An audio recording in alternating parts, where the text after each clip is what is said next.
Atongo ikauta evolo na imunini wa Musumbi Rigathi Gachagua ndongo ya Wiper Kalonzo Musyoka gavana wa Ilovi Johnson Sakaja ne masiwo muthi kunena kanisa ni wa SK Makadara yilame ivikite chathini cha kwamba tuandeve kwa Bishop Canon Jonathan Kabiru ni uneni weteleto muno ni chathini ki na kila kivikitwe ni anyanya na nthusi ya serikali ya Kenya Kwanza indikita emela itinok Bishop wa kanisa Jackson Ole Sapit kutangasa kana ateti mayitikilwe kunena kanisani ni wongelela kwa kana ateti maiketikila wa kunena makanisani onthe ma SK Kenya no neni wo kanisani nduka etikilwa kusonga nambe vandu vake Sapit asia makaketa kuwetwa masitwa mona maiketha ni 7 na edhiwa nimekwenda kunena na thaithi makanena na monza wa kanisa Sapit ingini wasia kana mevodhio nthe ila yogwa kanisani ndikaweta wa undu yaumwa atawandani indi onamo alama umya makanenga wa mwana makethani asia 7.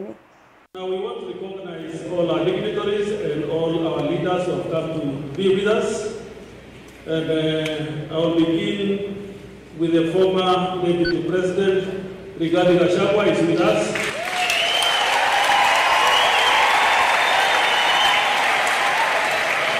Our former Vice President, His Excellency Kalonzo Musyoka, is with us. We have a party leader, Eugene Wamalwa, with us. We have the governor of Nairobi City County, His Excellency Sakaja, is with us. We also have His Excellency Governor of Laikipia. He is also a member of Cabinet. We have a host of members of parliament who are present with us. So we appreciate you all. May God bless you.